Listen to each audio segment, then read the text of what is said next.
Canal del Congreso, el canal de la Unión, presenta.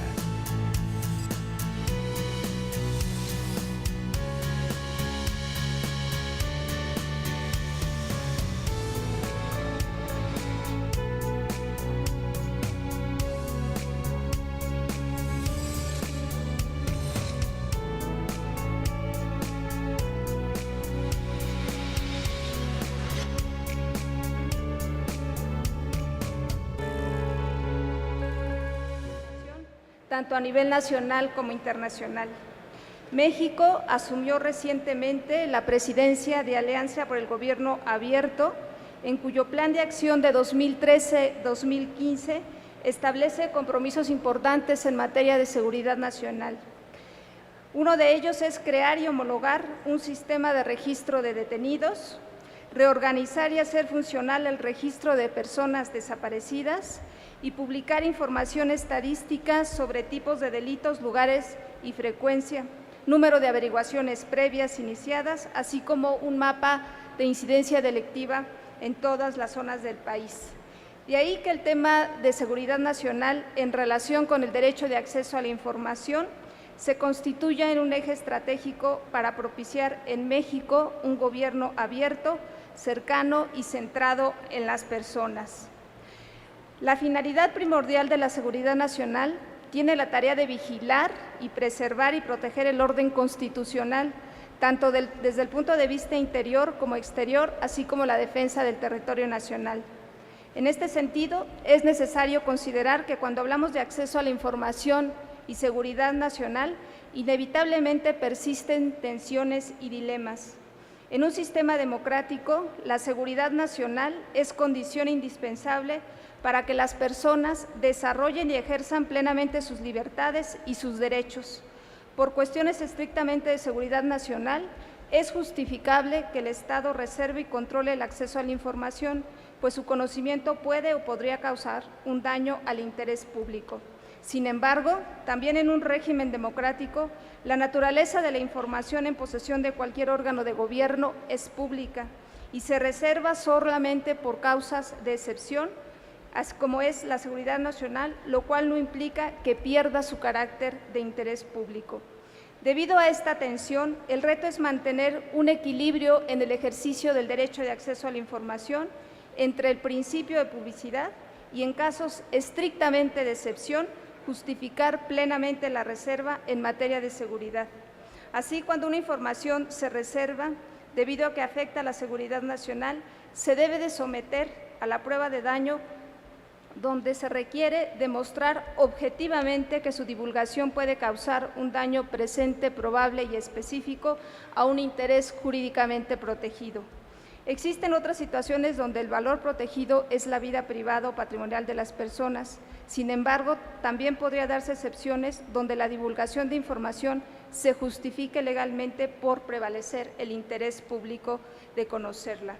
Cabe señalar que recientemente, con la reforma constitucional del artículo 6, se establece que el consejero jurídico del Gobierno federal podrá interponer recurso de revisión ante la Suprema Corte de Justicia cuando se considere que las resoluciones del IFAI puedan poner en peligro la seguridad nacional, de conformidad, obviamente, con la ley de la materia, que esperamos que en esta mesa se logren algunos insumos para presentar en su momento a los legisladores. Sobre estos temas se discutirá en este panel. Para ello contamos con destacados especialistas y agradezco en primer término la presencia del maestro Darío Ramírez Salazar. Voy a presentar una síntesis muy breve y es una disculpa por la brevedad, pero estamos ya con el tiempo. No, cómo no. El maestro Darío Ramírez Salazar es licenciado en Relaciones Internacionales por la Universidad Iberoamericana y maestro en Derecho Público Internacional por la Universidad de Ámsterdam. Darío es autor de numerosos artículos en materia de libertad de expresión, acceso a la información, medios de comunicación y derechos humanos. Es columnista en Sin embargo MX y El Universal. Es corresponsal de la publicación inglesa Index en México y profesor de las materias de Periodismo Internacional y Análisis de la Información Internacional en la Universidad Iberoamericana. así como conductor de Sigma Periodista en Radio Ibero 90.9 FM. Se ha desempeñado como director general adjunto de la Unidad de Promoción y Defensa de los Derechos Humanos de la Secretaría de Gobernación. Realizó trabajo comunitario en la Oficina del Alto Comisionado para Refugiados de las Naciones Unidas en El Salvador, Honduras, Cuba, Belice, República Dominicana y Angola desde 2006. Es director de la Oficina para México y Centroamérica de Artículo 19. En nombre del IFAI, Darío, extendemos tu bienvenidos y damos el uso de la voz. Muchas gracias, comisionada.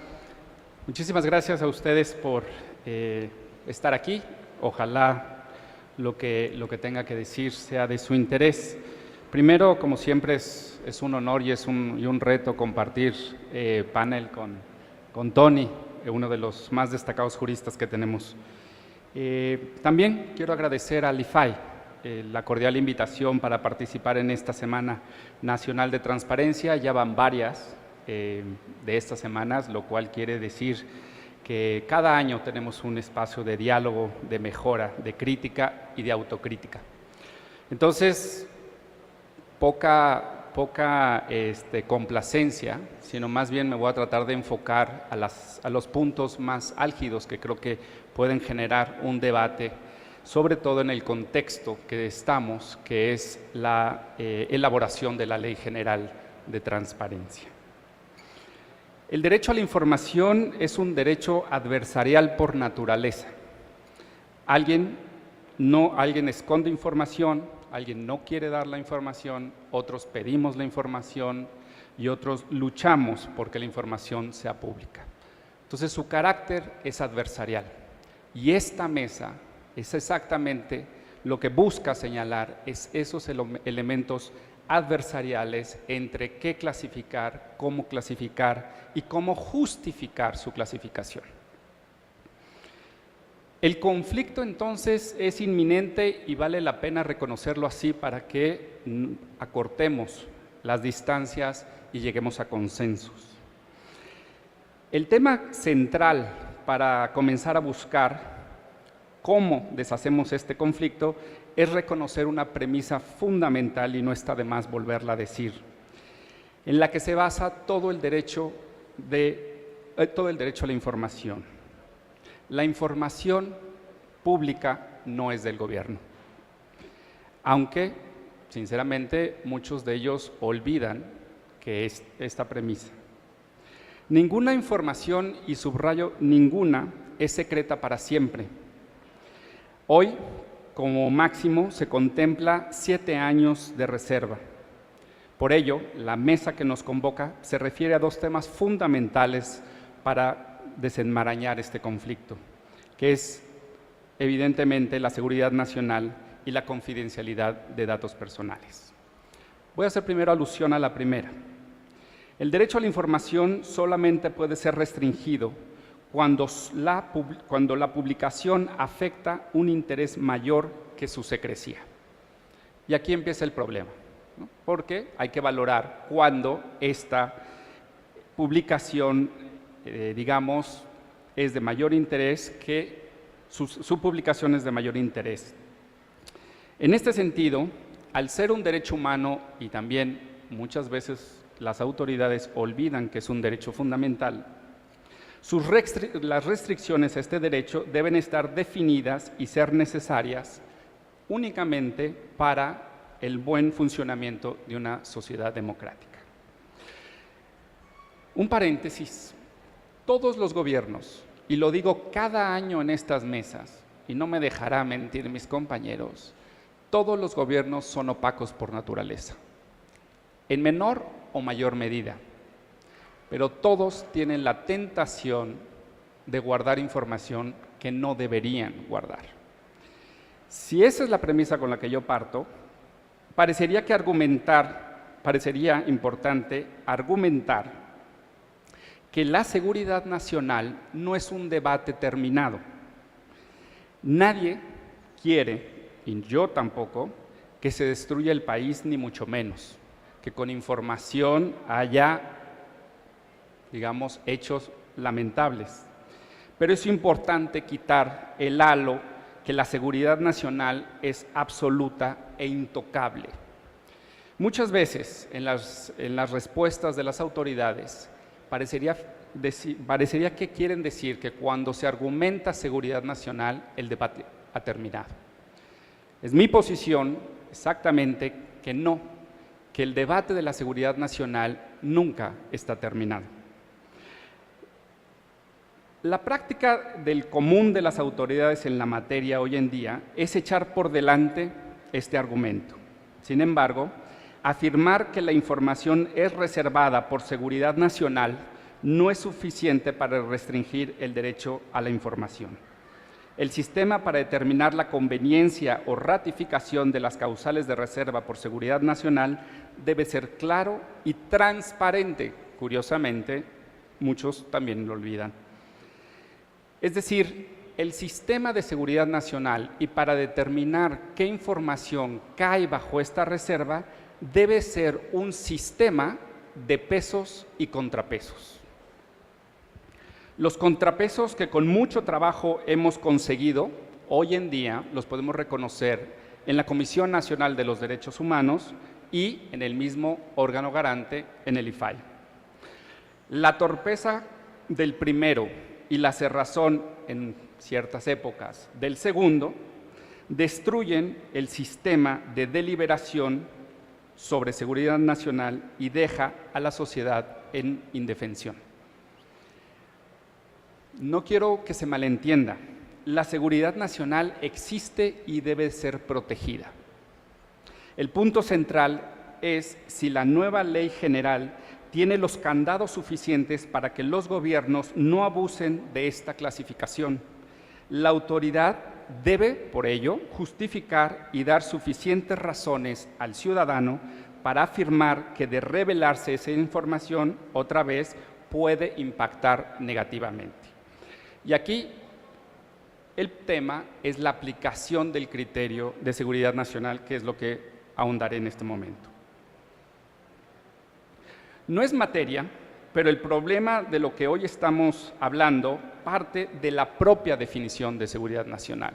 La propia ley en la materia es ambigua e inexacta.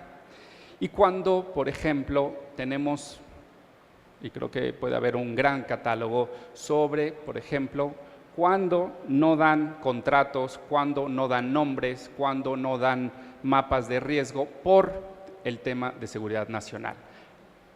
¿Qué quiero decir? Que la aplicación de la ley prácticamente cae en el criterio de la autoridad que esté resguardando esa información. Por ello, el contrapeso ante esta información restrictiva, y créanme que las autoridades de seguridad nacional son opacas por naturaleza, es el IFAI. Siempre todo se explica mejor, por ello, con ejemplos. Y déjenme pasar a un ejemplo que me es muy importante ponerlo sobre la mesa, que es el referente a la masacre de 72 migrantes en San Fernando, Tamaulipas. A pesar de que la ley federal de transparencia en su artículo 14 dice que no se puede reservar información que sea relacionada con violaciones graves a los derechos humanos, y por cierto, el paréntesis es que el borrador que nos han hecho llegar sobre este artículo para la nueva ley general, verdaderamente estamos satisfechos con ello por el fraseo que tiene. Llevamos 3 años litigando este caso y lo litigamos contra el IFAI, otra vez, en otras épocas, pero sigue siendo la misma institución, creo. Contra el IFAI, contra la PGR, contra el Ministerio Público. Estas autoridades, incluyendo la PGR, dijo: el acceso a las averiguaciones previas de la masacre de 72 migrantes no se pueden dar por seguridad nacional. Al mismo tiempo del artículo 16 del Código de Procedimientos, que dice, mientras no se ejerza acción penal, en menores palabras, no se puede dar esta información.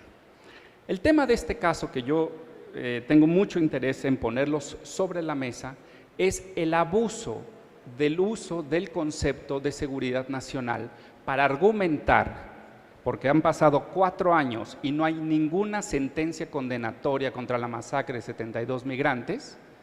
Es decir, por ello, por esa argumentación de seguridad nacional y por esa argumentación de secrecía de las averiguaciones previas, hoy tenemos ese acto de lesa humanidad, crimen de lesa humanidad, impune.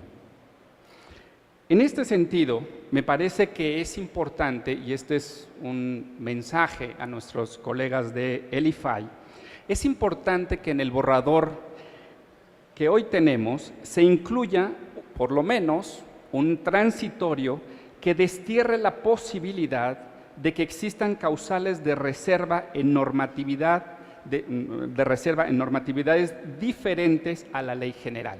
Y obviamente me refiero al artículo 16 del Código de Procedimientos Penales.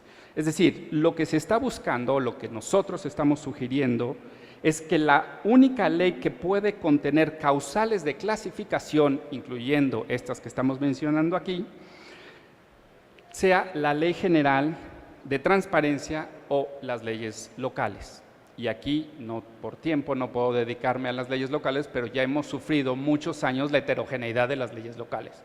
Entonces, ojo con ese debate, porque abrir 31, digamos, trabajos legislativos, pues por lo menos para algunos es imposible seguirlos, pero ahí está un punto. Brevemente, porque creo que ya se me está acabando el tiempo, brincar un poco al tema de confidencialidad. Y perdón, una vez más, que brinque así. Pero hoy tenemos, desde mi punto de vista, una confusión generalizada con el tema de datos personales. Caemos en el absurdo de que Tita Radilla, después de ganar un caso ante la Corte Interamericana de Derechos Humanos, le entregan la información solicitada en negro porque todo es confidencial y datos personales. Es decir, un texto, creo que más de 400 hojas, ilegible. A nosotros nos han entregado averiguaciones previas donde no se ejerció acción penal y evidentemente también en negro. Y aquí este es el tema, es el abuso de la aplicación de la ley de datos personales. Claro que existen y claro que tienen que estar salvaguardados, no estoy diciendo lo contrario, pero evidentemente solo los datos personales que hagan referencia a una persona, ¿no? O que puedan identificar a otra persona. Pero, por ejemplo, a nosotros nos han tachado fechas en una averiguación previa. ¿Qué tiene, el derecho fundamental de la fecha? Pues todavía no lo encuentro, la verdad. En este sentido, me parece que es importante la propuesta del IFAI, pero me parece que queda corta, porque claramente no hace una distinción del umbral de privacidad de datos personales de la ciudadanía y de los funcionarios públicos. Y ojo, no me refiero solamente al caso de las declaraciones patrimoniales, que ahí sí el palo que nos ha dado la Suprema Corte ha sido severo, lamentable desde mi punto de vista, pero bueno. En este sentido, me parece que la Suprema Corte y la Corte Interamericana han sido sumamente claros sobre el umbral de escrutinio de los servidores públicos. Los funcionarios, al momento de asumir su cargo, han aceptado que su vida privada tenga mayor exposición pública que cualquier otra persona. Y por esto me refiero a los nombres, y etcétera, etcétera, que muchas veces caen en conflicto. El borrador del IFAI, en su apartado de reglas de clasificación y de desclasificación, debe de aportar mayor claridad en este sentido. Mientras que hablamos de colisión de derechos, es decir, privacidad y derecho a la información, la ley debería señalar la conveniencia de usar la prueba de interés público para determinar si el dato personal debe ser revelado. Pero explícitamente, sé que está en otros ámbitos en la ley, pero en este caso me parece fundamental ir acotando y ir desmenuzando lo que verdaderamente son los datos de interés público. Otro tema es la necesidad de protocolos de elaboración de versiones públicas, ¿no? La Suprema Corte, vale la pena señalar, tiene una buena práctica en la materia. Lo cierto es que hoy las instituciones de gobierno y la CNDH, lo cual es verdaderamente lamentable, han abusado de una interpretación restrictiva de las versiones públicas. Y ejemplo, los que les acabo de dar. Uno de los grandes errores en la práctica es que si bien los órganos garantes deben, previo a la clasificación, tener una vista a la información clasificada a fin de determinar el interés público y los datos personales, los garantes con los sujetos obligados, pocas veces los órganos garantes hacen esto. Y por ello, una pregunta al IFAI. ¿Quién de ustedes, y repito, en otra época, pero quién de los comisionados del IFAI tuvo vista a la averiguación previa de las 47 fosas clandestinas encontradas en San Fernando en abril del 2011? Es decir, para determinar si hay datos personales que salvaguardar, los órganos garantes tienen la posibilidad de ir y ver la información en bruto, si le quieren poner así. Después de esa verificación, se pueden construir mucho mejores versiones públicas, evidentemente, pero al mismo tiempo se salvaguarda el derecho a la información de la sociedad cuando el órgano garante es el verdadero árbitro y el verdadero garante de este derecho. El último punto, y lo tocaba la comisionada Arely,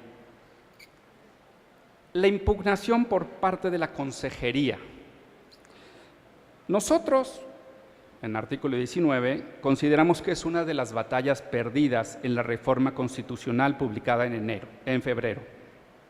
Y esta es que la Consejería Jurídica pueda impugnar las resoluciones del IFAI. Es en el único caso sobre la finalidad de las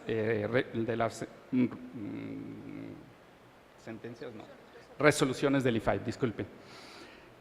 En este caso, me parece importante y una vez más remitirnos a la Ley de Seguridad Nacional en la materia. En artículo 19 creemos que este procedimiento tiene que figurar el ciudadano.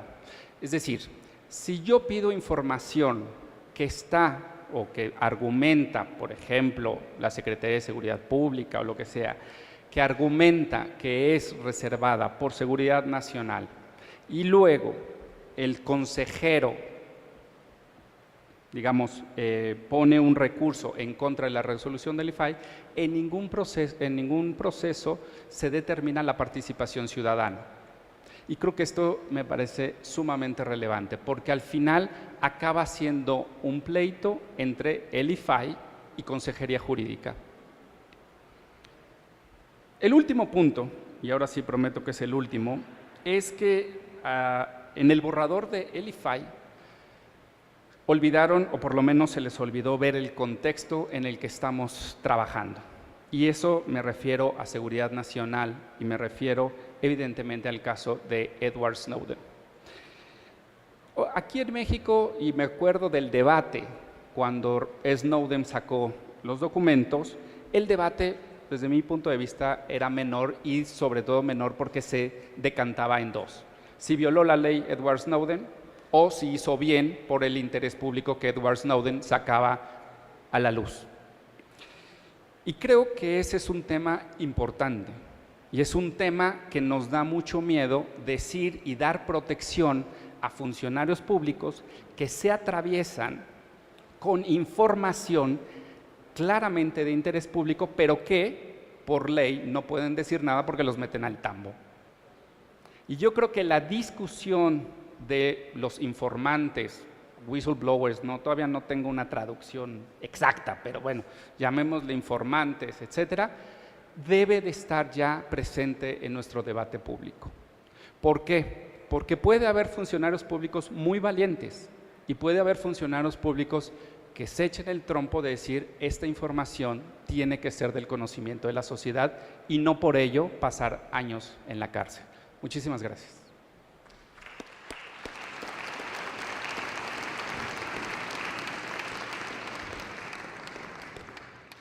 Sí, gracias. Agradecemos mucho la participación del maestro Darío.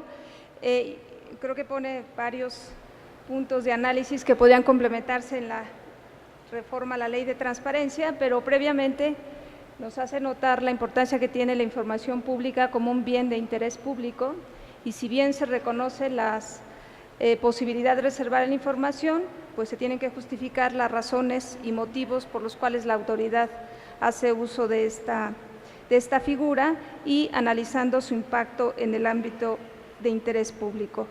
Otro tema que sin duda es reducir el margen de discrecionalidad en la aplicación de la norma, máxime cuando el término efectivamente de seguridad nacional y seguridad pública no están definidos claramente en la ley, y alude a casos específicos que obviamente involucran al IFAI y que me obligan a tener una aclaración específica.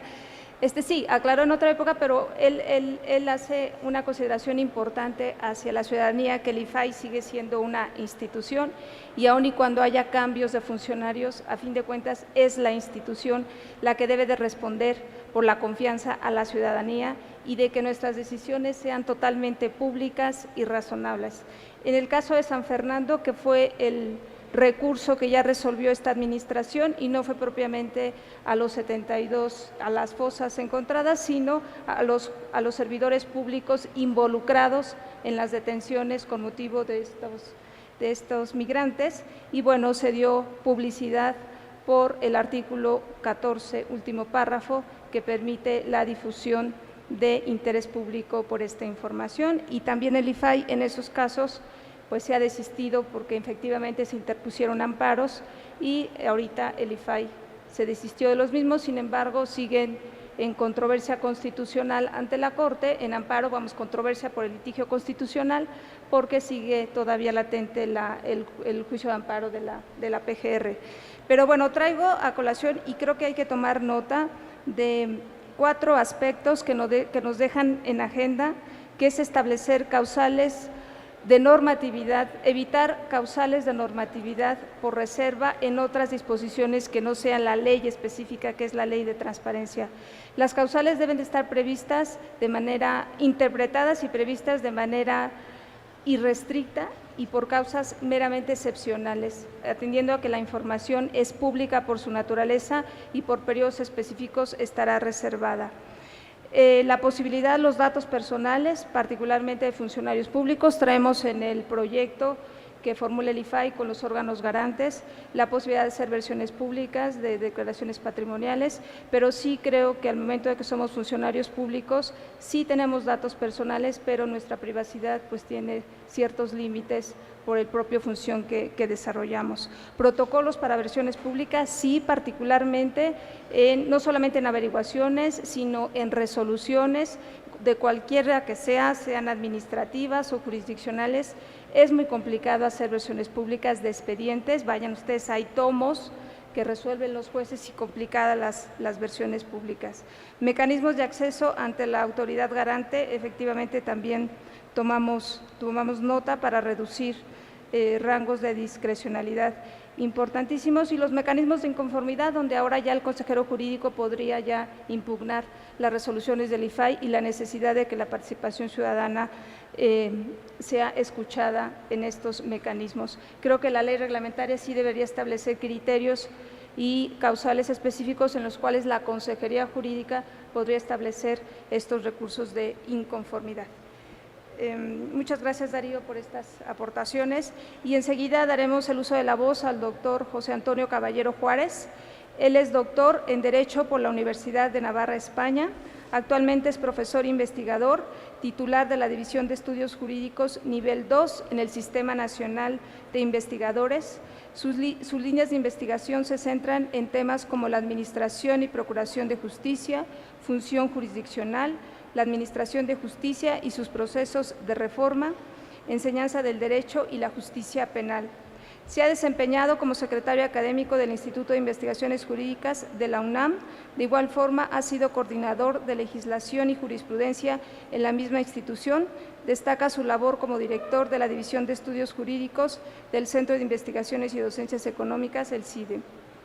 Ha publicado algunos libros, entre los que se encuentran títulos como El derecho de acceso a la información judicial y el libro blanco de la reforma judicial en México. Bienvenido, doctor Caballero. Gracias. Muchas gracias.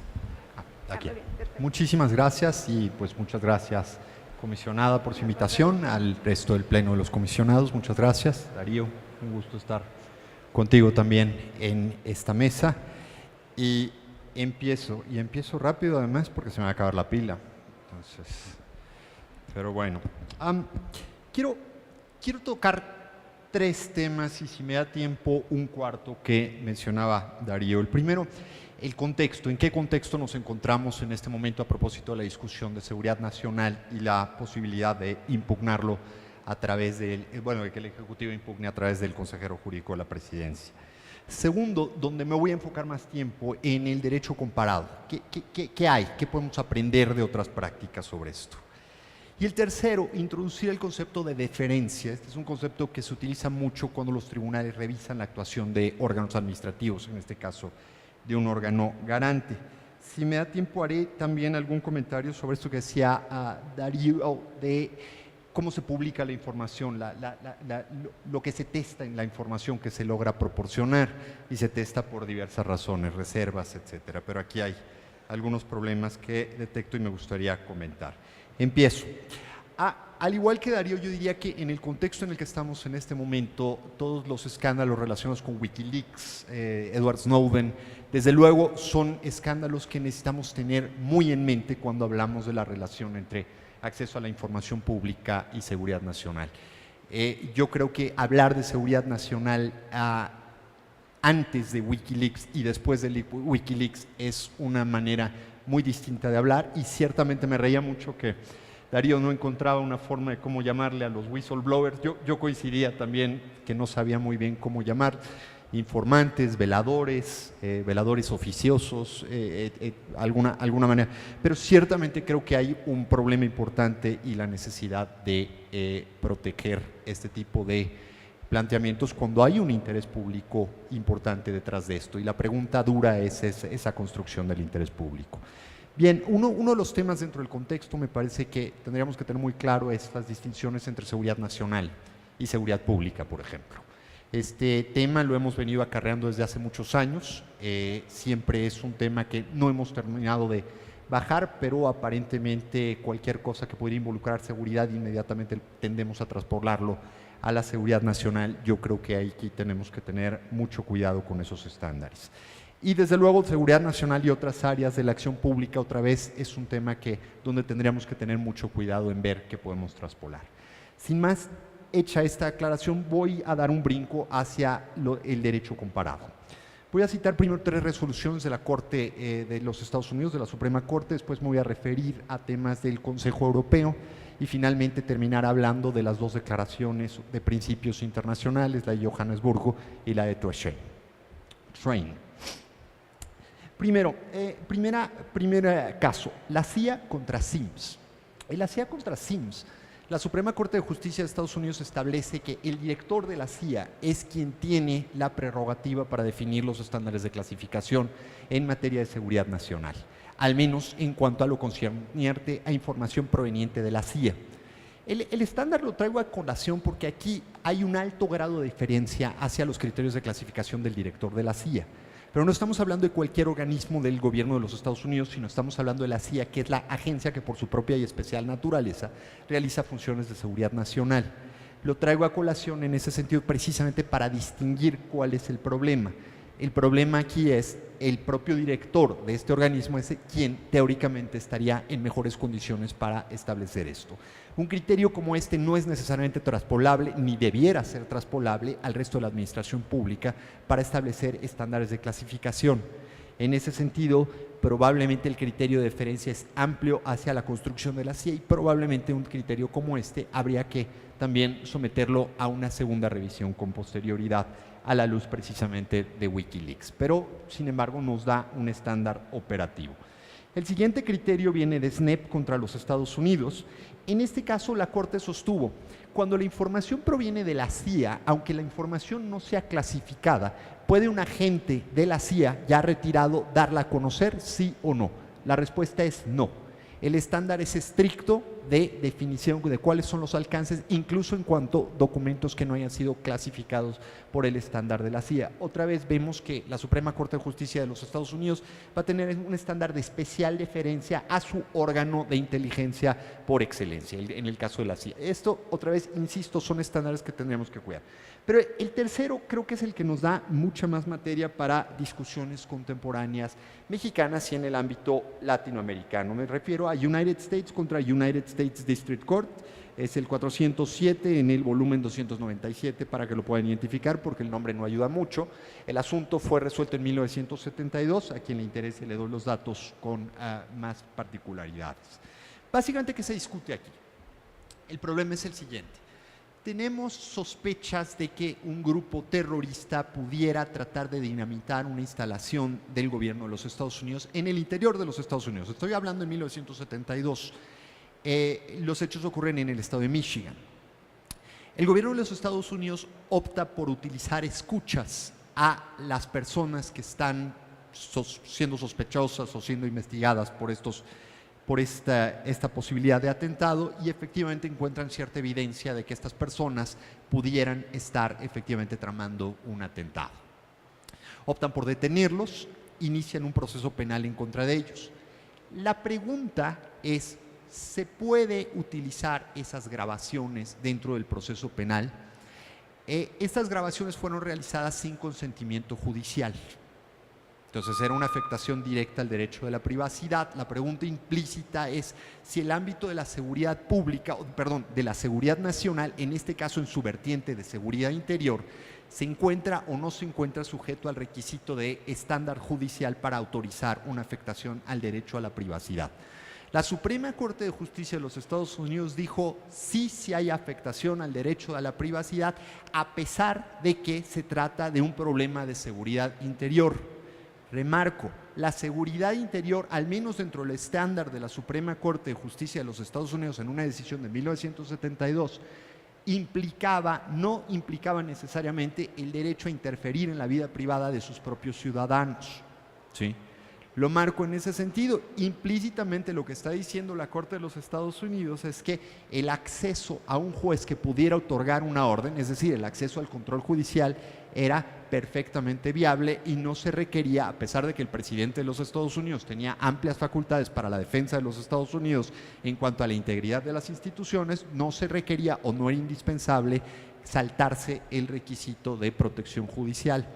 Debo hacer una nota, esta tesis de la Corte de los Estados Unidos de 1972 se mantuvo vigente a pesar de los hechos del 2001, del 11 de septiembre y toda la legislación posterior. Lo que quiero marcar es un estándar duro de protección a la privacidad para por lo menos los ciudadanos de los Estados Unidos. Este estándar me parece que puede ser discutido, pero también aprovecha para marcarnos que hay diferencias importantes entre la seguridad pública y la seguridad nacional, e incluso dentro de la seguridad nacional hay estándares a los que tendríamos que poner atención. No es lo mismo seguridad nacional hacia el exterior que seguridad nacional en defensa interior en cuanto a sus estándares. Entonces, marcado ese punto, pasaría a la siguiente. La Convención Europea sobre Acceso a Documentos Oficiales, un documento bastante reciente, establece: las partes podrán limitar el acceso a la documentación pública para proteger la seguridad nacional, la defensa y las relaciones internacionales. La noción de seguridad nacional debe emplearse en forma restrictiva, no debe abusarse de la misma para proteger información que pudiera revelar violaciones a derechos humanos, corrupción, errores administrativos o información que simplemente resultaría bochornosa para un funcionario o para una administración pública. Entonces nos está estableciendo el estándar, de ahí va hacia los requerimientos. Los requerimientos identifica desde luego el tema de la prueba de daño y desde luego la prueba de interés público en cuanto a la presunción del estándar al que se puede llegar. En México evidentemente tendríamos el estándar europeo, lo que permite es establecer presunciones a favor y en contra, es decir, podemos establecer una presunción de que en caso de duda la seguridad nacional debiera imponerse. En México me parece que una presunción en esos términos sería inconstitucional, dada la existencia del principio de máxima publicidad. En ese sentido, entonces, habría un ajuste, lo cual el estándar europeo permite ir para los dos lados. pasaría a los principios de Johannesburgo de 1995. Los principios de Johannesburgo de 1995 tratan de codificar el concepto de seguridad nacional. ¿Cuál es el objetivo de hacer este tipo de principios? Este tipo de principios sirven para orientar legislación y orientar procesos de toma de decisión.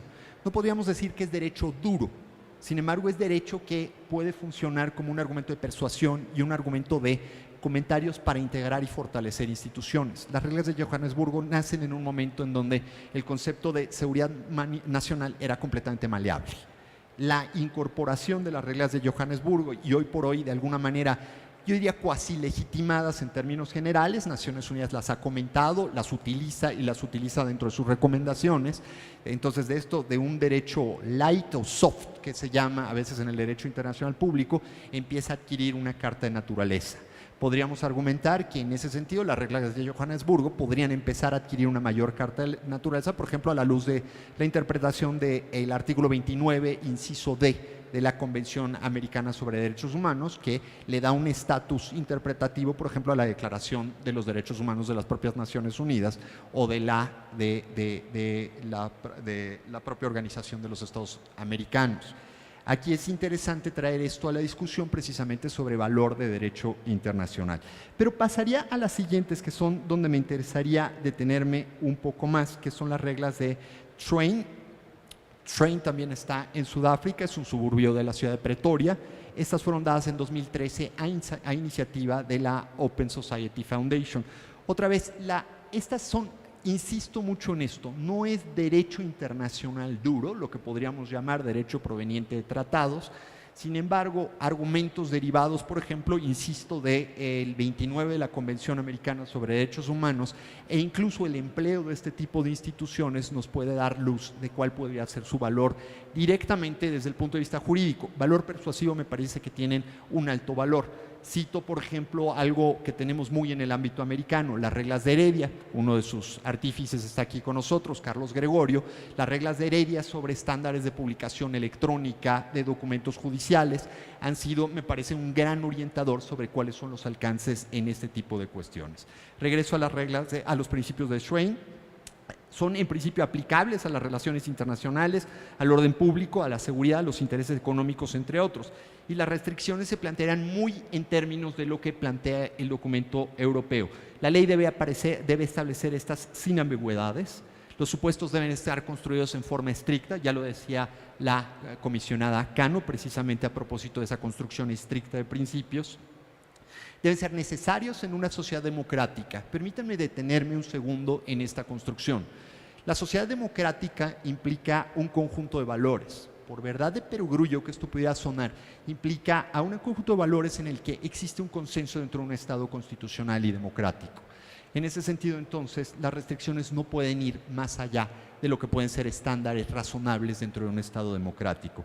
Y aquí hay un ámbito especialmente amplio. La restricción debe ser proporcional y debe ser lo más limitada posible, evidentemente. Y la restricción no debe obstaculizar el derecho a la información. En ese sentido, se debe proteger un interés legítimo de la seguridad nacional, pero este interés legítimo de la seguridad nacional debe estar correctamente identificado, debe estar correctamente tasado. No podemos tener una cláusula simplemente abierta. Existen salvaguardas. Las salvaguardas, una vez que se define que pudiera existir una afectación, la salvaguarda debe estar precisamente en un órgano garante, y el órgano garante, para tomar una decisión sobre los alcances de la afectación a la seguridad pública, debe tener conocimiento completo del propio documento. Traigo a colación una discusión de la Suprema Corte de Justicia cuando se establecía la posibilidad de que la Comisión Nacional de Derechos Humanos pudiera revisar los contenidos de las averiguaciones previas. Esto a propósito de la posibilidad de que el acceso a la información a la Comisión Nacional de Derechos Humanos. Alguno de los ministros en la discusión decía, no es posible darle conocimiento a la Comisión Nacional de Derechos Humanos porque la Comisión no nos garantiza que la información pudiera ser filtrada a terceras personas. Bueno, este estándar, sostenido en aquel entonces por un ministro de la Corte, me parece que no sería un estándar viable a los principios de Schrein. En ese sentido, entonces, ese es el punto. El órgano garante tiene que tener acceso a esa información para poderse hacer una idea de qué se trata y cuáles pueden ser los alcances y la viabilidad del mecanismo. Bien, para no prolongarme comentando mucho más las reglas de Train, simplemente marcaré algunos de los puntos donde se reconoce la posibilidad de que donde explícitamente hay un interés para la seguridad nacional. Planes de defensa, cuestiones relacionadas con la defensa pura y dura, evidentemente cuestiones militares, operaciones y capacidades de la defensa, pero esto es sujeto a un tiempo. También lo decía la consejera Cano, esto no es permanente, también lo comentaba Darío, sino hay ciertos tiempos. No voy a hablar de cuál es el despliegue de mis tropas dentro del país en los próximos 3 años o mientras las tropas estén desplegadas. Posteriormente, el acceso a la información debe ser perfectamente viable. Temas de inteligencia en materia de seguridad nacional, información proveniente de otros países. Sin embargo, también las excepciones, y las excepciones son, en cualquier caso, las violaciones a derechos humanos no pueden justificarse estrictamente bajo un estándar de seguridad nacional. ¿Cómo vamos a hacer compatible ese estándar? Me parece que las violaciones a los derechos humanos lo que nos están marcando es precisamente el corazón de la estructura democrática de nuestro Estado. Si no podemos tener capacidad para tener un Estado que respete violaciones a derechos humanos, pues me temo que tenemos un problema específico que rebasa por mucho el interés de la seguridad nacional. La violación a derechos humanos individuales desde la perspectiva de la integridad personal también es otra cuestión que se marca específicamente dentro de las reglas. Déjenme cambiar drásticamente el tema. Si vamos a considerar el pasaje constitucional que establece que las decisiones del IFAI podrán ser revisadas por cuestiones de seguridad nacional a través de un recurso que debe presentar el consejero jurídico de la presidencia, la pregunta dura, al margen de si debemos darle, por ejemplo, vista al ciudadano que solicitó la información, con lo cual estoy completamente de acuerdo, punto que hacía Darío, efectivamente hay que dar la vista, igual en la Corte Interamericana de Derechos Humanos, si bien el caso lo plantea la Comisión Interamericana, siempre se le da vista a la parte, y la parte es parte, valga la expresión, dentro del proceso en la Corte Interamericana. Me parece que debiera ocurrir exactamente lo mismo en el ámbito de este tipo de recursos. Pero la pregunta dura es el estándar de deferencia de la Suprema Corte de Justicia. Me explico. Si el órgano garante para la protección del derecho a acceso a la información, le hace el órgano especializado en la articulación del Estado mexicano, es el IFAI, ¿cuál es el margen de maniobra de especialización que debe tener la Suprema Corte para enmendarle la plana? Si la Suprema Corte de Justicia le va a enmendar la plana al IFAI, ¿cuál debe ser este estándar? Otra vez voy a recurrir a jurisprudencia estadounidense sobre esto, hay jurisprudencia en otros países, pero el caso clásico es Natural Resources contra Chevron. Básicamente la pregunta ahí es, ¿cuál es el estándar que debe tener una Corte Suprema para revisar el actuar de un organismo administrativo especializado? Si el organismo administrativo es la instancia especializada del Estado para tomar una decisión sobre una materia en específico, en este caso, acceso a la información, ¿qué debe ocurrir para que la Suprema Corte diga, en este caso el organismo especializado se equivocó, tomó una mala decisión? Eso es lo que comúnmente se llama deferencia judicial, la deferencia hacia el órgano administrativo. En ese sentido, entonces, la construcción de esta deferencia se puede ir por estricta legalidad, hay una violación explícita de la ley, el órgano garante no lo tomó en cuenta, por lo tanto la ley debiera ser revocada. En este caso va a ser un poco más resbaloso porque lo que estamos discutiendo es el estándar duro en la construcción de seguridad nacional. El estándar duro, entonces, a lo que nos empieza a llevar es que debiera estar construido estrechamente sobre ley, y en ese sentido también el mensaje en muy buena medida es la construcción de una deferencia viable dentro de la Suprema Corte para que este control pueda efectivamente operar dentro del estándar de una sociedad democrática.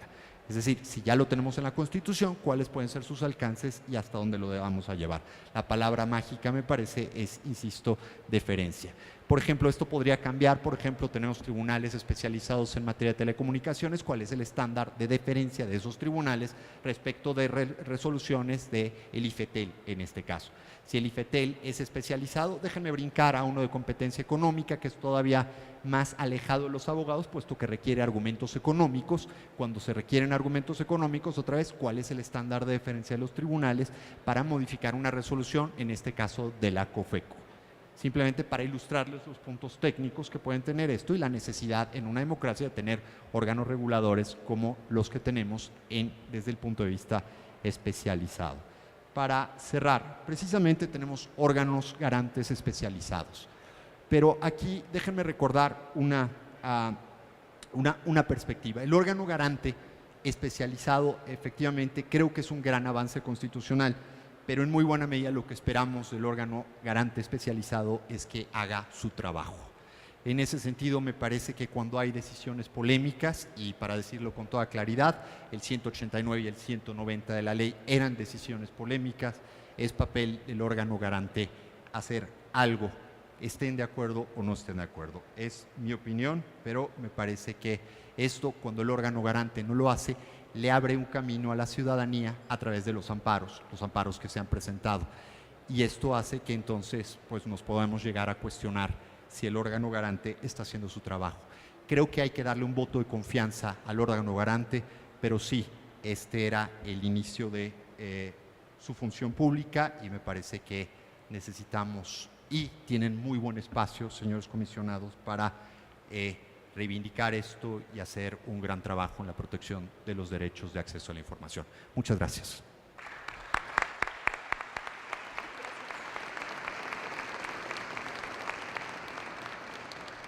Muy bien, pues agradecemos al doctor Caballero. Ya nos llevó internacionalmente por casos muy prácticos y emblemáticos para recoger estos casos y poderlos bajar a estándares nacionales o internacionales en nuestra propia legislación reglamentaria. Creo que coincide también con Darío en la necesidad de que el IFAI, para tomar una posición clara, contundente y con certeza jurídica, pues tenemos que tener acceso a esta información de reserva en materia de seguridad nacional, en materia de averiguaciones previas. Y si bien ahorita la actual ley lo prevé, realmente sí requerimos pues, condiciones más efectivas para que estas diligencias que pueda hacer el IFAI realmente se concreten y se genere mayor certeza. Pareció y tomamos nota de esta consideración sobre la forma que debería de considerarse en la impugnación vía recursos de revisión ante la Suprema Corte de Justicia en materia de seguridad nacional, por esta referencia judicial viable que me parece interesante. Efectivamente, el propio texto constitucional establece en materia de acceso a la información el órgano especializado en la materia, pero creo que la Corte, al ser la última instancia, sí tendría que tener también ciertos criterios específicos para esa valoración y, en su caso, modificar o revocar el alcance de las resoluciones del IFAI, y así se van a ir sentando criterios específicos de la forma en que debemos de actuar como órgano garante de transparencia. Y efectivamente estos espacios de promoción y de ejercicio y de reflexión que está promoviendo el IFAI, así como se va a dar esta semana y otros posibles para efectos de transparencia y protección de datos personales, es precisamente que requerimos voces como de los que están aquí sentados, quizá igual disidentes, pero también para llamar la atención del propio IFAI. El Pleno del IFAI está abierto a escuchar cualquier consideraciones y seguramente todos los 7 comisionados siempre tendremos en agenda estos análisis, que para eso sirven estos foros. Y a nombre del IFAI, pues agradecemos a nuestros dos ponentes, ilustraron muy bien este panel. Le mandaremos también a la senadora y al consejero jurídico estas reflexiones, creo que son de gran utilidad para quien legisla y para quien en su momento va a ser efectivo o va a poder hacer uso de esa facultad prevista en el texto constitucional. Agradecemos mucho esa valiosa intervención. Darío.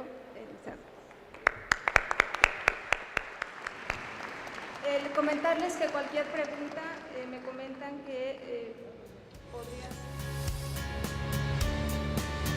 Canal del Congreso, el canal de la Unión, presentó.